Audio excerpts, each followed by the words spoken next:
Hola, vamos a seguir con los sistemas de representación. Habíamos visto la cuestión básica del problema de pasar de 3 dimensiones a 2 dimensiones. Esa es la cuestión clave. Entonces hay alguna dimensión que hay que anular, o hay que deformar las 3, o hay que deformar 2, en fin, eso es lo que se desarrolla en este esquema. Y habíamos visto los dos grandes grupos que hay, las cónicas, el sistema cónico, y los sistemas cilíndricos. Es decir, centro de proyección, que en la cónica podemos asociar al objetivo o al ojo, ¿no?, que crea un cono visual, y aquí los rayos de proyección, que son paralelos porque el centro de proyección se sitúa en un punto impropio, que se llama, es decir, en el infinito, ¿no? Bien, entonces, dentro de los cilíndricos habéis visto los ortogonales, la diédrica, que es la madre del cordero, que es el que mejor resuelve cualquier problema y por lo tanto el que más se utiliza. Bien, dentro de los sistemas ortogonales estaba también, y algunos lo consideran incluso una variante de la diédrica, el sistema acotado. El sistema acotado yo creo que todo el mundo lo conoce. Es decir, cualquiera que haya hecho algo de montañismo, que haya hecho una excursión, o que simplemente haya consultado un mapa por lo que sea, pues habrá visto que hay una serie de curvas. Esas curvas son como si hubieran cortado a rodajas el terreno. Entonces el sistema acotado es una proyección ortogonal sobre el plano. No tiene un segundo diedro, pero podemos hacer, en realidad no es que no lo tenga, sino que ese segundo diedro lo podemos colocar donde nos dé la gana. Es decir, podemos hacer una especie de alzamiento, de proyección. O sea, aquí tendríamos un esquema simple que nos da una idea de los diferentes niveles. Aquí viene aclarado por colores también, ¿no?, en el cual podemos ver el perfil de una sección. Y esa sección la tomamos de donde sea. Es decir, que si nosotros tenemos, por ejemplo, vamos a cambiar esto. Voy a hacerlo de una forma muy rápida, muy esquemática, ¿no? Si nosotros tenemos un terreno en el cual, pues yo qué sé, por ejemplo, este sería el punto de mayor altura, y luego por aquí hace así, y luego por aquí así, esto no lo podemos inventar según nos dé la gana, porque no hay... Entonces, y por aquí vamos a suponer que este es el nivel 0, y por aquí vendría un río, ¿no?, por ejemplo, y luego aquí sigue subiendo, y va a otra montaña. Cada altura viene determinada por un número que indica en metros o en kilómetros, depende de la escala a la que esté hecha, las diferentes alturas que son iguales, claro está. Incluso cada 5 se suele poner una de mayor grosor, en fin. Esto ya sería meternos, y lo único que quiero es dar una idea general de lo que estamos haciendo. Entonces supongamos que queremos averiguar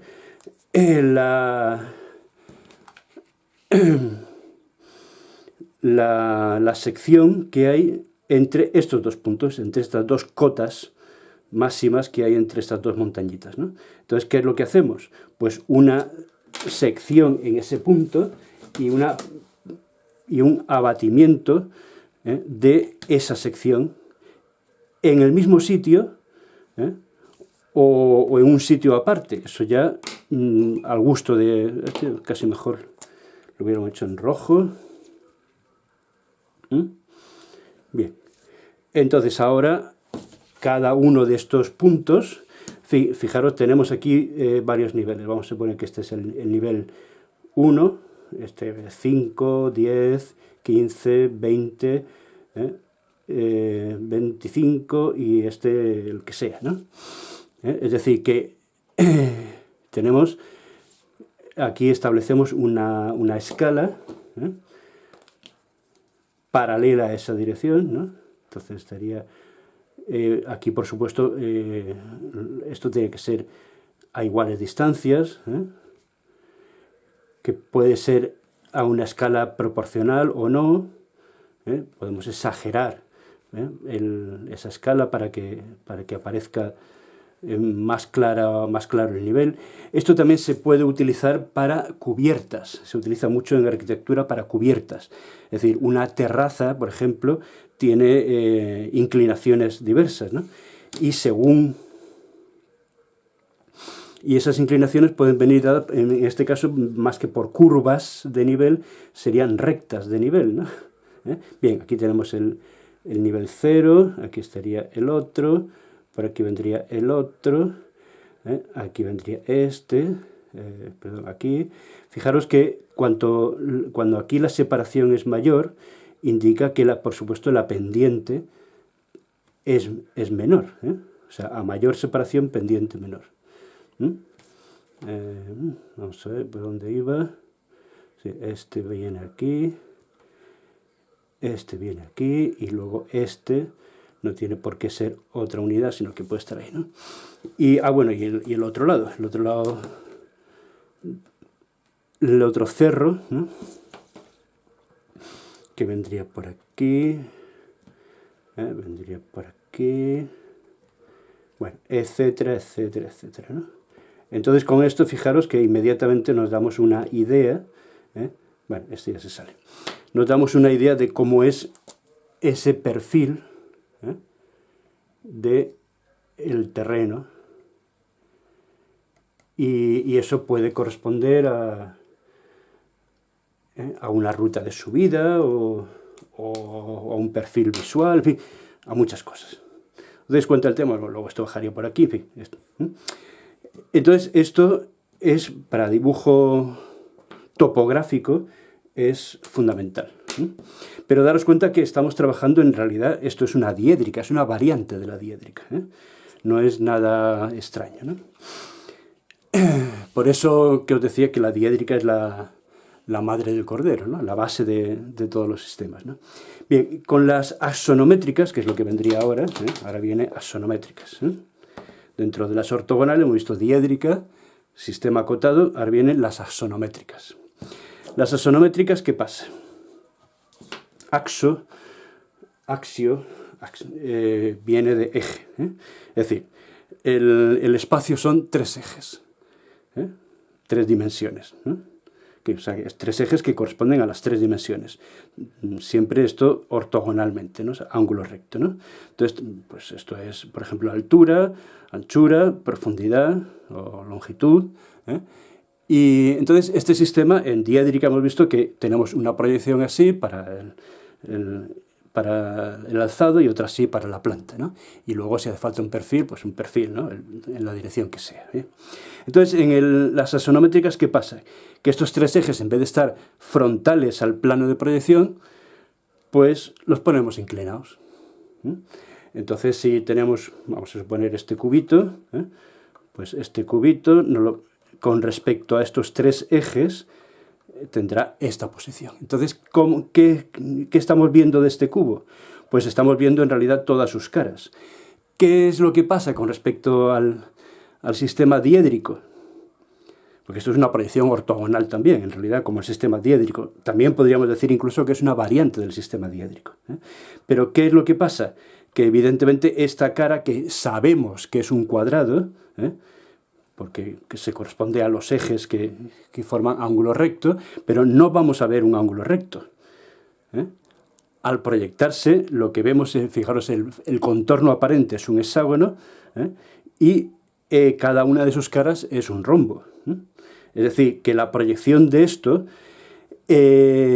incluso ya vamos a concretar, vamos a verlo como que es la isométrica. Es decir, en la isométrica, ¿qué ocurre? Que los 3 ejes son iguales. Vamos, que la distancia desde el centro, desde el origen, al plano de proyección, que puede estar abajo o puede estar arriba, eso cada uno como quiera imaginárselo, en realidad da igual. Estos 3 ejes son, esta distancia del origen al plano de proyección, son exactamente iguales. Entonces, esa es la isométrica. Es decir, que vamos a ver ahora la isométrica. Está aquí.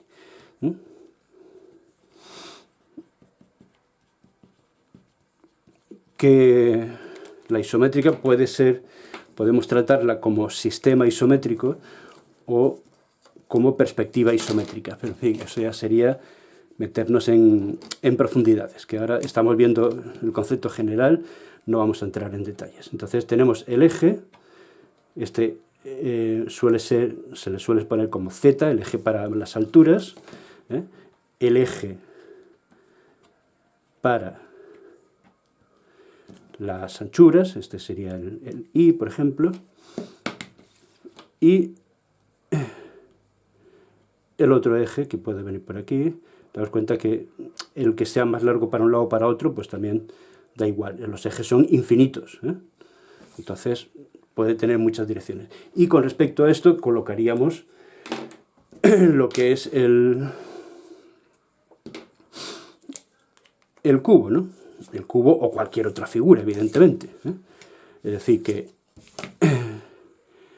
si tenemos este que viene por aquí, por ejemplo, vamos a ver, esta sería una de las aristas, por aquí vendría la otra.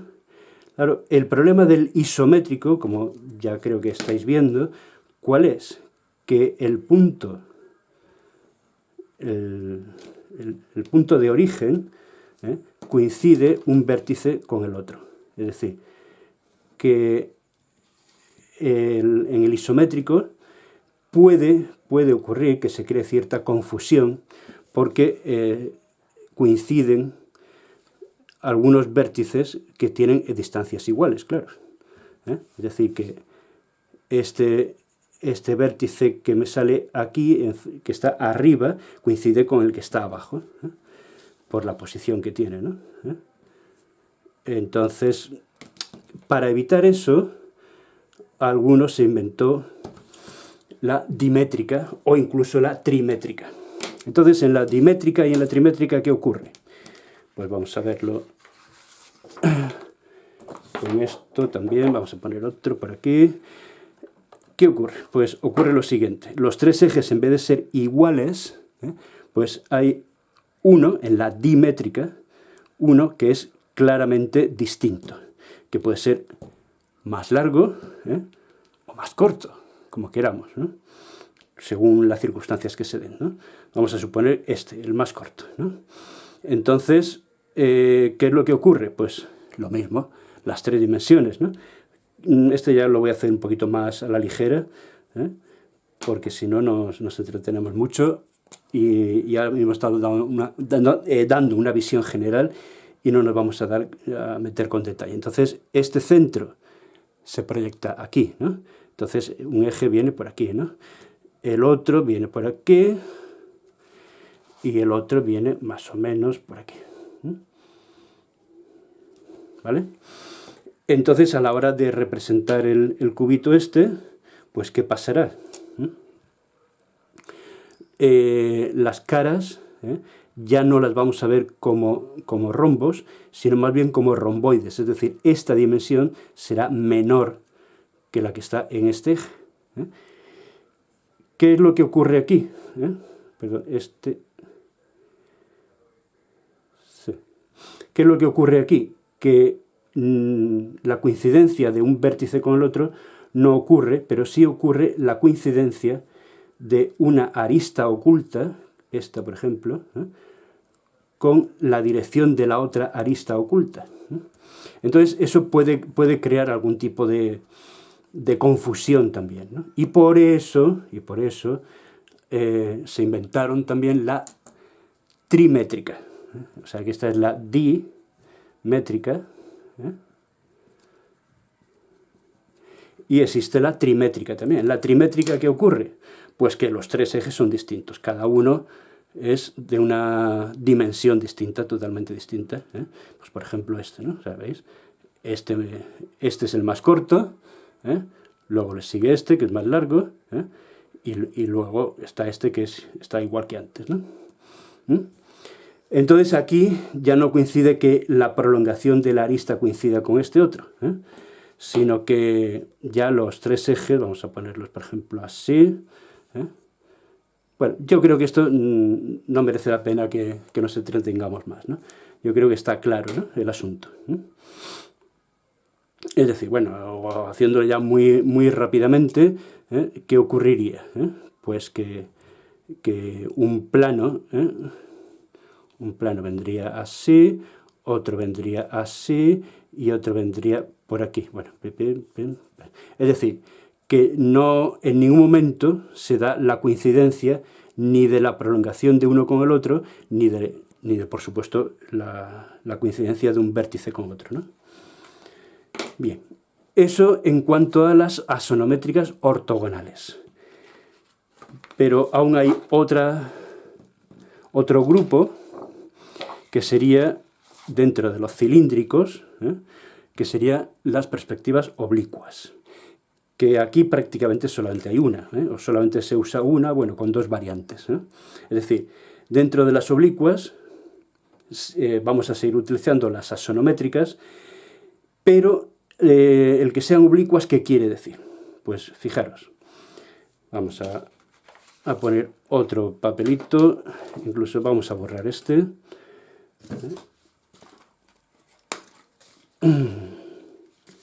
Que además ha salido bastante chapucero. Mejor borrarlo. Aunque va a quedar en la memoria de la grabación, pero bueno. Bien, entonces, en los sistemas oblicuos, ¿qué ocurre? Que ocurre como ocurría con la diédrica, en principio. Es decir, los ejes, las tres dimensiones del espacio, si queréis vamos a ponerla así, ¿no? En fin, esto se puede prolongar como queráis, ¿no? Las tres dimensiones del espacio son dos de ellas paralelas al plano de proyección y la otra perpendicular. ¿Qué es lo que pasa? Que entonces la que es perpendicular no la vemos. ¿Cuál es la ventaja? Que tengo dos que son tal cual, que no se deforman. Es decir, la cara esta la estaré viendo como un cuadrado. ¿Y qué pasa con la otra? Pues que entonces tengo que hacer una proyección oblicua, es decir, los rayos de proyección no van perpendiculares con respecto al plano de proyección, porque entonces coincidiría con el eje, sino que van inclinados. Y entonces este es el sistema más simple, este es el que todo el mundo cuando va a hacer un cubito lo utiliza. Es decir, que lo que hace es, coge su escuadra y cartabón o a mano, en fin, eso ya como quiera hacerlo cada uno, ¿no? Y entonces se plantea, qué guarrería, bueno, se plantea, este sería las tres dimensiones, es decir, aquí tendríamos una cara, esta sería la cara que no se deforma, que mantiene los ángulos rectos, ¿no? Vamos a ver que sea la misma dimensión, sí, por aquí. Y ya solamente me queda la cara superior, que por supuesto es un trapezoide. Es decir, que yo sé que estos trapezoides en realidad representan cuadrados.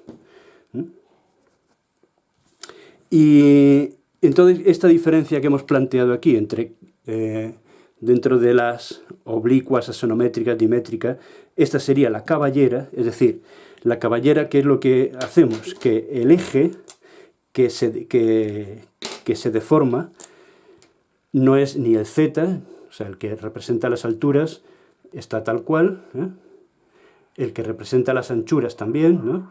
Y el que se deforma, tanto en los ángulos como en la longitud, aquí se aplican coeficientes de reducción, es el i. O sea, este sería el z de las alturas, el x para anchuras y el i, que es el que representa la profundidad, es el que se deforma, es decir, el que se contrae y también el que deforma los ángulos de las caras que le corresponden. Y la militar es algo muy parecido, en realidad es lo mismo, es exactamente lo mismo, lo único que la cara que utilizamos para que se deforme es la que corresponde no a los ejes como aquí, a los ejes Z, I, sino que son al IX es el que no se deforma. Lo único que se coloca en una posición que no sea ortogonal, es decir, que yo, por ejemplo, tengo un cuadrado, lo tengo, vamos a suponer, esto puede tener diferentes posiciones, ¿no? Bueno, tengo un cuadrado, por ejemplo, aquí, ¿eh? Este es muy útil, se llama militar, que todo esto ya lo planteaba el tal de Monge, o sea, el sistema diédrico, ¿eh? El sistema diédrico o de Monge, Georges de Monge, que era militar, al servicio de Napoleón, ¿eh? Y claro, este era un sistema, se llama militar porque lo utilizaban los militares, es decir, cuando estaban en campaña. Este es un sistema muy simple en el cual a partir de un plano, de una planta, podemos levantar fácilmente las alturas correspondientes y representar un volumen de una manera, a partir de esa planta de una manera instantánea, ¿no? Muy rápida, ¿no? Sin preocuparnos demasiado de perspectivas más complicadas, ¿no? Esta sería la otra representación tipo oblicua, sonométrica, dimétrica. Claro, en vez de decir voy a hacer una representación de un objeto que sea en un sistema cilíndrico, oblicuo, sonométrico, dimétrico, pues se dice militar o caballera, ¿eh? Esta sería caballera y esta militar. Y se llama caballera en realidad por lo mismo que esta se llama militar, ¿eh? Porque la utilizaban, claro, los ingenieros militares eran caballeros, ¿eh? Por eso se llama caballera, ¿eh? Bueno, este sería el Z, ¿no? ¿Eh? Este sería el I, ¿eh? Y este sería el X. Como veis, en los ejes X, Y, ¿eh? Aquí se mantiene el ángulo de 90 grados, ¿no? ¿Eh? Bueno, y ya hemos dado una visión general a todos los sistemas. Si hay alguna pregunta, pues no dudéis en intentar consultarla. Os pongo esto aquí otra vez para que quede constancia de lo que hemos hecho y hasta la próxima.